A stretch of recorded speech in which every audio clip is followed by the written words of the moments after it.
pessoal, um bom dia, uma boa tarde, uma boa noite para quem está assistindo aí nossa videoaula. Hoje vamos aprender fazer a lei de Hess, trabalhar com a lei de Hess, através dos exercícios aí para que vocês possam entender melhor as atividades de química aí. Então vamos dar uma observada nesse exercício aí. Ao final do processo de fabricação do ácido sulfúrico, obtém-se uma espécie oleosa e densa conhecida como óleo, que consiste em ácido sulfúrico saturado com trióxido de enxofre. A equação é representada por, essa é a equação global, é através dela que nós trabalhamos com a lei de Hess, ok? Aí as etapas envolvidas no processo são as equações na qual a gente vai somar no final, ok? Então nós temos no primeiro processo aqui o enxofre reagindo com o oxigênio produzindo dióxido de enxofre, o dióxido de enxofre reagindo com o oxigênio produzindo o trióxido de enxofre, o trióxido de enxofre reagindo com o ácido sulfúrico produzindo o óleo aqui, ok? Então vamos lá. Primeira coisa é observar aqui a equação global.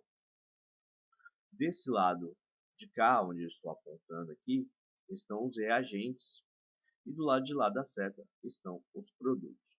Então, nessa equação aqui, se haver a necessidade de inverter as equações, porque o primeiro passo é inverter a equação, ao inverter a equação, nós também invertemos o sinal, ok? O que está negativo passa a ser o que?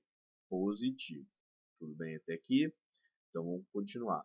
Caso haver necessidade também de multiplicarmos, temos que multiplicarmos a equação inteira, inclusive o ΔH, ok? Então vamos observar aqui. Ó, nós temos o enxofre no reagente. Temos o oxigênio também no reagente e o ácido sulfúrico no reagente. Então a primeira equação, ó, a primeira equação eu tenho o enxofre e tenho o oxigênio. Então vamos manter a primeira equação, ok? Não vai haver a necessidade de inverter.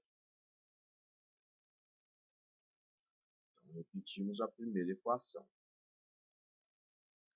Já a segunda equação, vamos observar aqui, ó, nós temos o dióxido de enxofre e o oxigênio.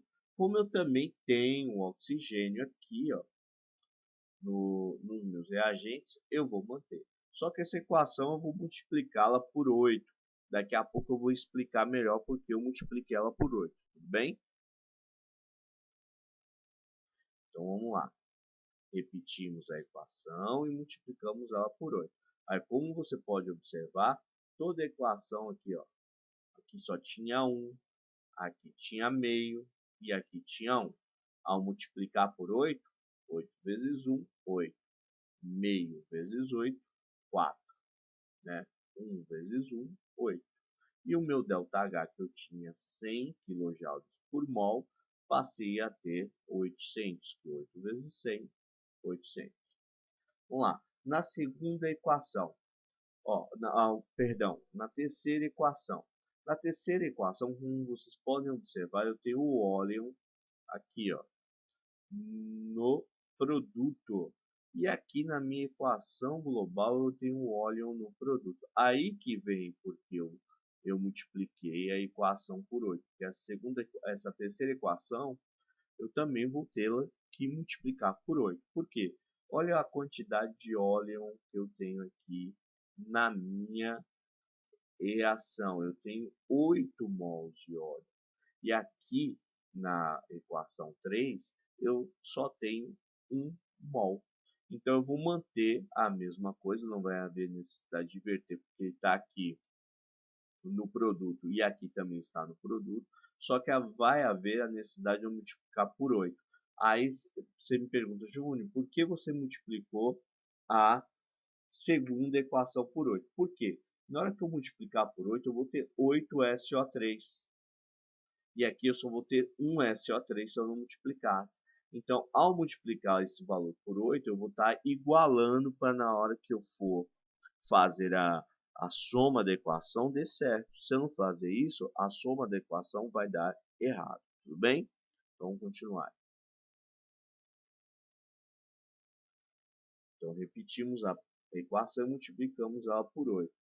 A mesma coisa que eu fiz com a segunda equação, multipliquei também o ΔH. Não há necessidade de mudar o sinal, porque nós não invertemos a equação, tudo bem? Agora, vamos lá.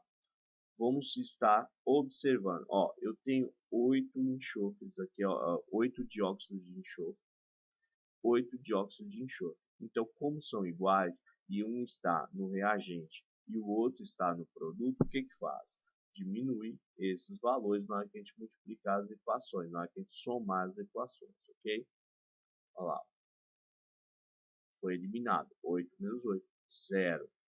A mesma coisa nós vamos fazer aqui ó, com o trióxido. Por isso que eu tive que colocar 8, porque no final ele vai ser eliminado, porque ele nem o dióxido e nem o trióxido estão na equação global. Na equação global eu só tenho enxofre, oxigênio, ácido sulfúrico e óleo. Como vocês podem ver, eu apontando aqui ó, na equação global. É por ela que você trabalha.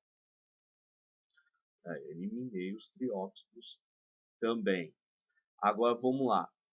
O SO, o S8, ele vai descer, porque não tem como eliminá-lo, não tem, só sobrou ele. Sobrou o ácido sulfúrico, ele também vai descer, e o óleo também vai descer. Agora, como você pode observar, eu tenho dois oxigênios. Quando eu tenho eles no mesmo lado, no caso aí, eles estão no reagente, eu não vou subtraí-los. O que eu vou fazer? Somar esses valores. Olha, marquei eles aí, somei. Então, como vocês podem observar, desci o S8, perdão, e somei os oxigênios. 8 mais 4, 12. O ácido sulfúrico só fiz descê-lo e o óleo só fiz descê-lo. A equação global não está igualzinha à equação global dada no exercício. Aí, ó. Um enxofre com 8 átomos, 12 mols de oxigênio, 12 mols de oxigênio, 8 mols de ácido sulfúrico, 8 mols de ácido sulfúrico, produzindo 8 mols de óleo, produzindo 8 mols de óleo. E aí, você que você faz? Só calcular aqui, menos 73, menos 800, menos 1040, deu menos 4.215 kJ mol, ok? Reação, portanto, isotérmica. Vamos ao outro exercício. A partir das entalpias padrão das reações de oxidação do ferro, dadas abaixo. Então aqui nós temos uma reação de oxidação do ferro, ok? Olha, ó, de novo, no exercício sempre da equação global. A equação global é nada mais, nada menos que o resultado das somas dessas duas equações. Essas duas equações aqui vai provocando a reação química, no final vai dar somente essa equação química aqui, ok? Então a primeira coisa, ó, eu tenho o FeO nos reagentes. Olha onde o FeO está aqui, ó, no produto. Então essa equação aqui eu já vou ter que invertê-la. Ao invertê-la, eu vou mudar o sinal. Outro detalhe, olha o número 2 aqui, 2 mols de FeO. Enquanto aqui eu só tenho 1. Então essa equação também, além de inverter ela, eu vou multiplicá-la por 2. Ó, devemos inverter e multiplicar por 2 a primeira equação. Aí eu inverti. Aí, ó, 2 vezes 1 está aqui. Aqui passou a ter 2. Aí eu inverti. Ó. Ele estava aqui no produto, ele veio aqui para os reagentes. Porque na minha equação global, ele está aqui, ó, do lado da seta, onde estão o quê? Os reagentes. Inverti. Multipliquei por 2, tinha 1, passou a ter 2. O ferro tinha 1, passou a ter 2. E o oxigênio que tinha meio, passou a ter 1. Tudo bem até aí? Beleza. Vamos para a próxima equação. Na próxima equação, eu tenho o trióxido de ferro aqui, ó, no produto. E aqui na minha equação global ele também está no produto. Então não há necessidade de inverter. Nós vamos manter a equação do jeito que está. Foi mantido do jeito que estava, não precisou multiplicar nem nada, foi mantido. Então o ΔH é o mesmo, não houve a mudança no ΔH, não houve mudança em nada. Só inverte o ΔH a partir que você tiver a necessidade de inverter a equação. Tudo bem? Feito isso, só chegar e somar, partir para o abraço e resolver a questão aí. Né? O Fe sólido, só tem ele aqui sozinho, ele já desce. Né? Ó, tá vendo? Eu tenho 1,5 O2. Então, 3 sobre 2O2 menos O2. Por que menos? Porque um está no reagente e o outro está no produto. Aqui tem 1 e aqui tem 3 sobre 2. Subtraindo esse valor, eu vou ter 1,5 de O2.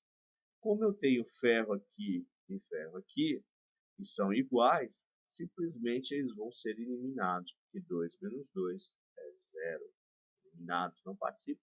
E aí acabou a nossa equaçãozinha aqui, né? Porque só sobrou o trióxido de ferro e aí somente vai descer lá na equação, né? E o que aconteceu aqui? Ele desceu na equação batendo certinho com a minha equação global aqui, ó. 2 óxidos de ferro, 2 óxidos de ferro, reagindo com meio oxigênio, reagindo com meio oxigênio, produzindo 1 mol de trióxido de ferro sólido. Tudo bem? Agora, no final, é só partir para o abraço e calcular o ΔH. Sinais opostos diminuem e conserva o sinal aí. Menos mais 128 menos 196 menos 68 quilocalorias. Portanto, também uma reação exotérmica. Deu para entender, pessoal? Então, fácil de resolver. Prestando atenção nos detalhes, né? Você vai observar o que? A equação global. As reações elas têm que estar de acordo com a equação global. Tendo que inverter a equação, vai inverter o sinal. Tendo que multiplicar a equação, ela vai não só multiplicar todas as substâncias da equação, mas também o seu ΔH, ok? Bons estudos, boa sorte, fiquem com Deus, um beijo no coração de todos.